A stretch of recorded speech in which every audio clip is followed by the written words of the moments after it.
Hola amigos, muy buenos días. Soy el pastor Joel Castañeda de la Iglesia Cristiana Península Viva y estamos descubriendo quién es Jesús en el Evangelio de Juan.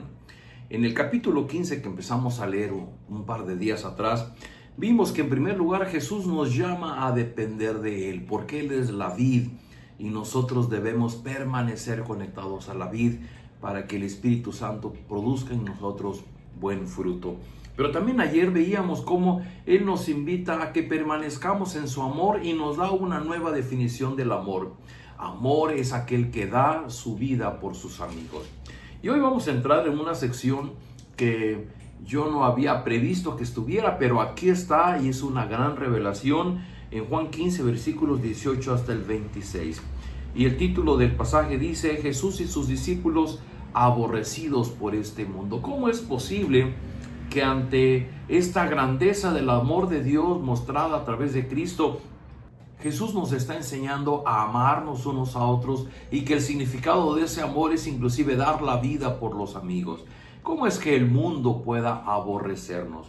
Dice así versículo 18: si el mundo los aborrece, tengan presente que antes que a ustedes me aborreció a mí. Si fueran del mundo, el mundo los querría como a los suyos, pero ustedes no son del mundo, sino que yo los he elegido de entre el mundo. Por eso el mundo los aborrece.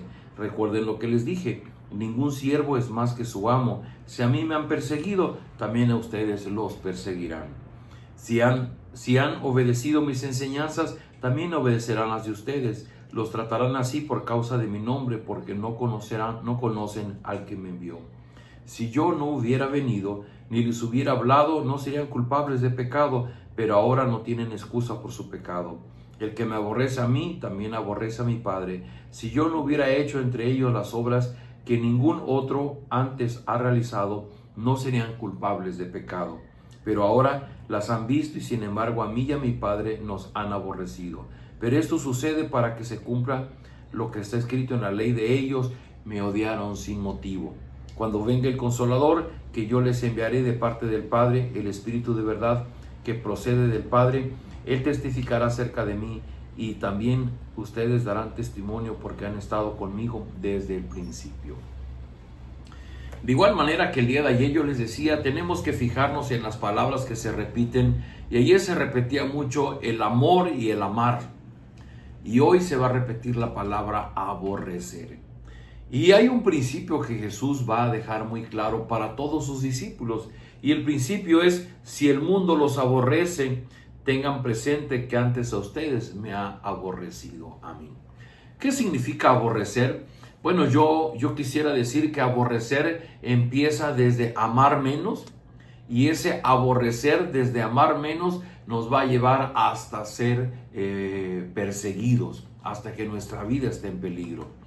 Pero ¿por qué el mundo nos aborrece? Bueno, en primer lugar porque dice el Señor Jesucristo: si yo no hubiera venido y no les hubiera hablado, pues ellos no serían culpables de pecado. Pero yo he venido, les he hablado. Hay un rechazo natural. El corazón del hombre de manera natural, ese corazón egoísta que tanto hemos hablado, se resiste a escuchar de su Dios creador, se resiste a escuchar del Dios que es el dueño de este mundo y que quiere intervenir en nuestras vidas. Y el hombre de manera natural se resiste a esa intervención de Dios en su vida. El hombre quiere ser su propio Dios, quiere ser su propio rey, quiere tomar sus propias decisiones y que nadie interfiera. Y cuando de repente aparece Cristo, el Señor Jesús, y empieza a dar enseñanzas respecto a nuestro depender de Dios, respecto a que Él es el camino, respecto de que Él es la luz del mundo, esto va a chocar. Y es más, dice: si yo no hubiera hecho entre ellos las obras que ningún otro ha realizado. ¿Qué obras? La resurrección de Lázaro, el dar vista a los ciegos, el multiplicar los panes y los peces. Todas estas obras, y sobre todo si las hacía en sábado, que quebrantaba la ley, no quebrantaba la ley de Dios, quebrantaba la ley que ellos habían formulado. Todo esto es un choque entre la presencia de Dios, la voluntad de Dios, con mi voluntad, con lo que yo quiero hacer en mi vida, lo que a mí me parece bien. Es decir, a los fariseos y a los maestros de la ley les parecía que ellos estaban muy bien, que ellos eran un ejemplo, que ellos eran un dechado de virtud delante del pueblo. Pero cuando vino Cristo, Él los tachó de sepulcros blanqueados, los tachó de hipócritas. Esto obviamente va a provocar va a empezar por un odio, por un aborrecimiento. Es decir, van a perder el aprecio, el reconocimiento, el aplauso que antes podían haber tenido del pueblo. Queridos amigos, hay un principio que el Señor Jesús está dando aquí para sus discípulos. Y el principio es que todos aquellos que buscamos oír las enseñanzas de Jesús y vivir conforme a ellas, va a haber personas a nuestro alrededor que no les va a gustar. Porque pues a ellos les gusta que hagamos lo que todo mundo hace. Me da la curiosidad, pero ¿alguna vez usted ha estado con una persona que le gusta tomar alcohol? Y cuando uno acompaña a una persona que está tomando alcohol, lo que dice es: tómate una y tómate otra y toma conmigo, y si eres mi amigo, toma conmigo. Pareciera que hay algo en el corazón del hombre que nos impulsa a que lo que yo hago, quiero que lo hagan los demás, sobre todo si es algo que tiene que ver con mis pasiones y mis deleites. Y en el Evangelio nosotros tomamos una actitud distinta. Nosotros rechazamos aquello que ofende a Dios. Para algunos, algunas cosas no ofenden a Dios y se molestan que nosotros dejemos de hacerlas. Pero cuando nosotros hemos recibido de ese consolador que el Señor Jesús prometió que vendría, y ese Espíritu obra en nosotros la sensibilidad para saber cuando estamos ofendiendo, estamos desobedeciendo a Dios, y nos detenemos o hacemos cosas que no son tan comunes, entonces los demás se van a enojar. Queridos amigos, el pasaje termina diciendo: cuando venga el Consolador que yo les enviaré de parte del Padre, Él testificará acerca de mí, y también ustedes darán testimonio porque han estado conmigo desde el principio. Esto implica un cambio de bando. Antes de que conozcamos al Señor Jesús, somos de un bando, del bando de las personas con un corazón egocéntrico, de un corazón egoísta. Y cuando venimos a Cristo, rendimos nuestro corazón egoísta ante el reino de Cristo y empezamos a vivir de una manera distinta. Este cambio de bando y de empezar a vivir de manera distinta, a muchas personas les va a ofender, les va a molestar. Es un principio, es una realidad y es algo que va a suceder.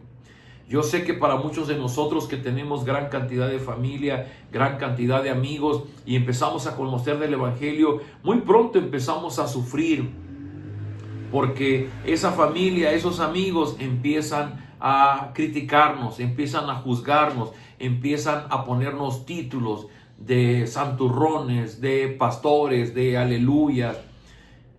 Bueno, en algún momento en la historia nos empezaron a llamar protestantes porque éramos distintos, practicábamos y vivíamos de una manera distinta. Solamente la distinción está en eso. El corazón del hombre de manera normal vive conforme a los propios deseos de su corazón. No le importa si agrada o se ofende a Dios. Cuando vivimos en el Evangelio, nosotros vivimos dando honor, dando gloria al Señor Jesús. Vivimos conforme a sus enseñanzas, vivimos cediendo nuestra voluntad a la suya para que se haga la voluntad de Dios en nosotros. Esto tiene un costo, el costo de ser criticados y juzgados por nuestra familia, por nuestros amigos. El Señor Jesús dijo: si el mundo los aborrece, tengan presentes que también a mí me aborreció antes. La reflexión de este día: ¿estás sufriendo la crítica, el juicio, la condenación de tus amigos, de tu familia por seguir a Cristo? Esto ya el Señor Jesús lo había dicho desde el principio. Esto es algo normal, que el mundo nos deje de amar y hasta nos pueda perseguir poniendo en peligro nuestra vida. Pero si el Señor Jesús enfrentó esta lucha contra el mundo, pues también nosotros somos llamados a enfrentarlos y en su nombre saldremos victoriosos. Oremos. Padre, gracias por este nuevo día, gracias por tu palabra que nos recuerda que si el Señor Jesús lo aborreció este mundo, también a nosotros nos aborrecerá.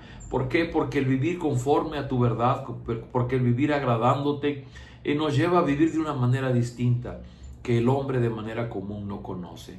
Ayúdanos, Señor, a tener claridad en nuestra mente, y cuando somos juzgados, cuando somos condenados por nuestros amigos, por nuestra familia, ayúdanos a tener en claro que se trata de seguirte a ti como nuestro Rey, como nuestro Señor. Y que si a ti te aborrecieron antes también, es normal, es muy probable que también nos aborrezcan a nosotros. Pero esto no debería provocar en nosotros ni espanto, ni duda, ni confusión, sino al contrario, el poder saber que si estamos en Cristo, estamos en la verdad. Confirma este llamado en nuestro corazón. Yo ruego por aquellas personas que están pasando por esta condenación, por este juicio de su familia, de sus amigos. Señor, que tu Espíritu Santo confirme el llamado en sus corazones y puedan sentir paz cuando confían en ti. Todo esto lo rogamos en el nombre de Jesús. Amén. Amigos, nos vemos el día de mañana.